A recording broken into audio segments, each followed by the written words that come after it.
Hello. So this is the ending of a mission that I was working on. I should have recorded the whole thing, but it didn't occur to me till this part that I should probably record this because I just wanted to get some video of this upper stage detaching. The first problem I noticed though is I had a design flaw and didn't put any solar panels on the upper stage. So using a nice mod called CAS, I took the solar panels off the top of this base set and moved them onto the upper stage so that I would have power to return to the command module. So there's just a little fighting the RCS here to get that where I wanted it to be. Yeah, so this entire upper stage actually detaches and has lots of fuel left, more than enough to get us back to the command module. So I'm going ahead and setting up the staging here to get that to happen. I failed the first try. I went the wrong direction for some reason. So this is actually my second attempt after reloading a save, but it was more of a just I got kind of turned around thing, and just was going to use way too much fuel, so I just decided to redo it. So there we go, detached and point east, and here we go.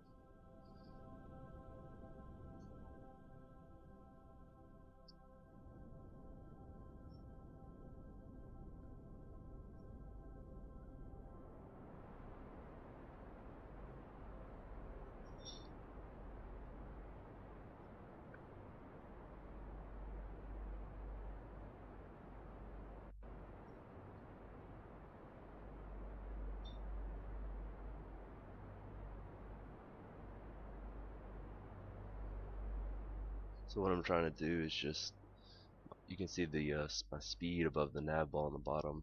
I need my orbital speed to be around 500 meters per second to establish orbit around the moon, but in this case I'm trying to meet up with the command module, which you can see on the green line there. And I've already done my burn to get pretty close to it here. I'm going to speed this up. There's going to be several sections where this is sped up. Just so you don't have to see me messing around with maneuver nodes, and to just save some time. But right now I'm just trying to get another burn. I'm going to do a second burn to get as close as I can to it. Which turns out I don't think I got too close here, but it was close enough to where I could match and get into orbit with it. So I think that's what I'm doing here. The other thing I realized at this point was I didn't have any power. Ran out of power right here, and it's because my solar panels weren't facing the sun. So I couldn't turn the ship because I didn't have torque control. And for some reason it took me a while to realize that I have RCS on this thing, and it wasn't even a problem after that.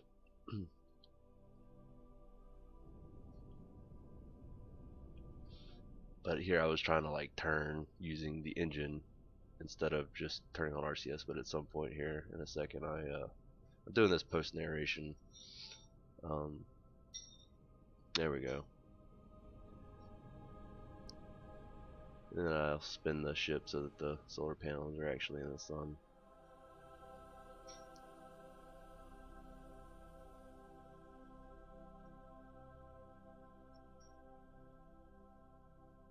This top section actually turned out better than I really imagined. It flew really well. It was really easy to maneuver too, especially with RCS. Alright, there we go. Now we're on orbit, finally. It's not exactly what we want yet, but it's close enough, so we're going to speed it back up here again. And once we get close to the command module here, we'll do some more corrections.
So I didn't really want to try and do docking on the dark side here, so I get close and then I warp ahead a little bit until we both get a little bit closer to the light side of the planet or moon here. In a few seconds here we'll see the sunlight hit both craft. And we should get our sound back too once we're at a 4x record speed.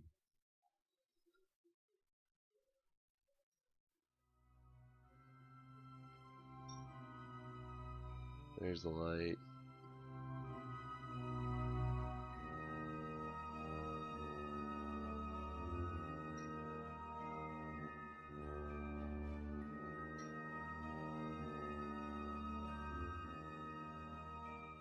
So this is all just lining up to dock. I probably could have sped this up too, but I kept it in normal speed just in case anybody wanted to kind of watch me do this.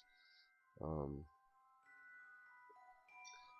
did have one issue, which we'll see shortly, in that the command module was spinning for some reason, even though it has SAS on.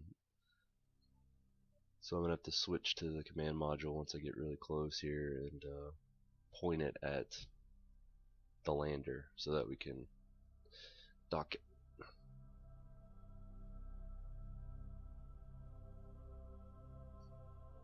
So I'm gonna step away while I do this little dance, and I'll be back once I have to do any modifications.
And I'm back, and there we go. We have docked. So a nice little dance, but wasn't too bad. Helps when the craft's small and you don't ever have to try and control these giant colossal things that don't like to maneuver very well. Because at this point I'm just kind of doing some transferring the rest of the fuel from the lander into the command module just in case we need it. Filling up RCS because we're gonna be ditching the landing module once we get close to Kerbin, so that it can burn up in the atmosphere. And now our next thing to do is transfer all the science we collected on the surface. So Bill's gonna get out. Okay, that's a lot of science. I think it ended up being like 26 experiments or 28. So he's carrying all that, and when he boards the other command module, it'll transfer it to our 3-person module. And Bob and Jebediah were our other 2 pilots. I didn't have the 2-seater lander can yet, so only 1 person got to go to the surface. So at this point, just kind of doing some cleaning some stuff up before we get going. I found out that I could send a recruit report before we left, and then I had to make sure I turned off the okay, maybe not yet, but I do have to turn off the lander's engine so that we're not that it has any fuel left in the tank, but just in case. There we go. Shut that engine down, and then at this point we're good to go. We're ready to head back. We're gonna switch back to four times speed again, and it's mostly just gonna be me doing some maneuver nodes to get us back, and I'll be back when something becomes relevant.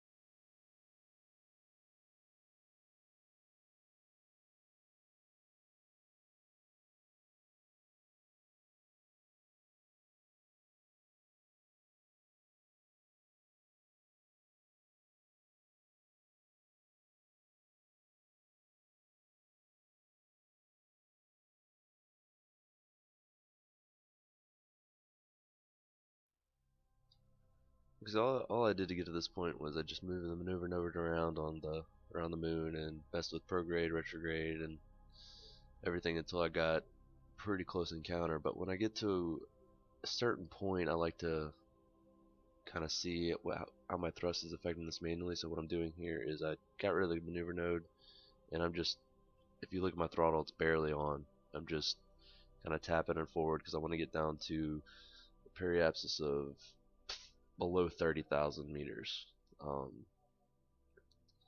somewhere in that range, because I'm using deadly reentry, and we need to be in that range so we don't burn up on reentry and we don't skip off the atmosphere with fair airspace as well. So speeding this back up to get back to Kerbin here. We got some nice little views.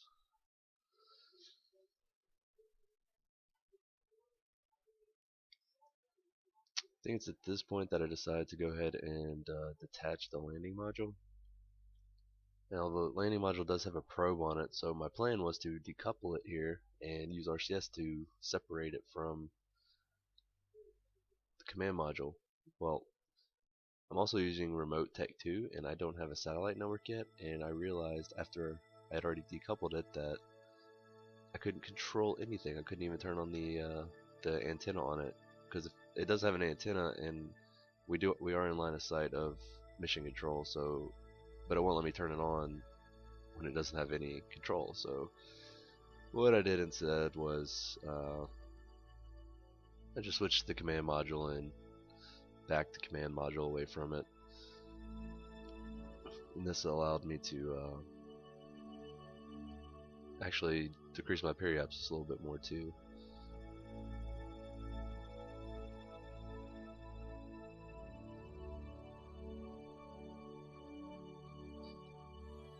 You know, we see that here.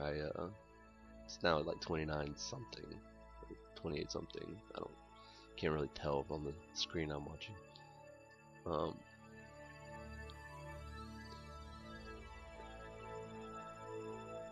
I think I was just messing with it here to see how much it was affecting it, but nice little view of separation here. And it doesn't look like, you know, this is what's crazy about space. It does not look like that we're traveling that fast, or it's traveling that fast away from me, but we are about to crash into the planet. We're going, pretty shortly we'll be going 3,200 meters per second.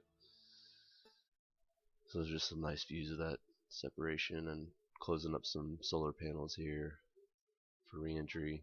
Not that I'm going to have this service module or keep the service module on re-entry. I should have ditched it back here, but I wasn't sure on the power.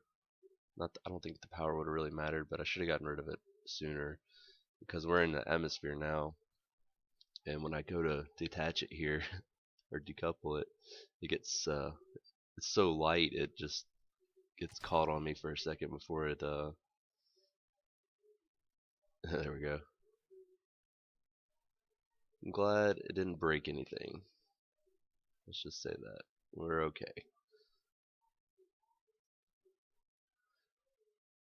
Alright, and because I do have deadly re-entry, we have to watch our heat shield here, and it is quickly gaining heat. And you can see our speed, we're what, just under 3,000 meters per second.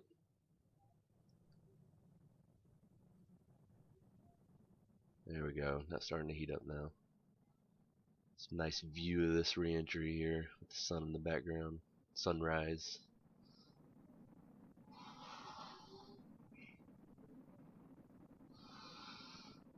And then of course the blade of shielding, that means it's like as this is cooking off, it's losing the shielding. If that hit 0, then I wouldn't have the shield would do nothing for me anymore, because it would have basically been used up. You know, and at this point I'm still 27,000 meters, and I'm going pretty fast, but every time I kind of checked it, I was doing pretty good. Like I wasn't in any danger. And then see, like we're still pretty high here, and the temperature is actually falling, but we're getting pretty close to our landing site here. We're actually going to land in the ocean before those islands, and you can see the other pieces of the ship and the lander flying ahead of us, because we were in a lower trajectory. But I go to check the heat shield again here in a second. I think around 18,000 meters, and the heat started going up again. Oh yeah, here I'm just doing some little staging work. Okay, so the effects went away. The heat effects went away, so I went to check it, and I realized we're gaining heat, and I'm losing even more of the shield. So I didn't know what was going on there, but then it quickly started decreasing again, and that's probably the lowest I've ever gotten the shielding. So that was interesting. But at this point, just speeding it up, and we're gonna, the rest of the trip, no problem. 3 parachutes, dragging it out, and they'll deploy at 500 meters, and we will land safely in the ocean.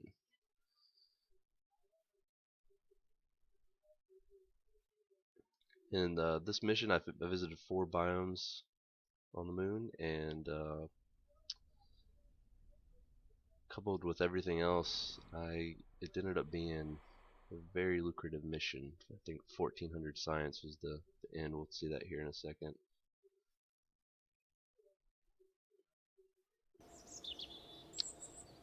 Oh yeah, 1400 science and lots of experiments. So yeah, good trip.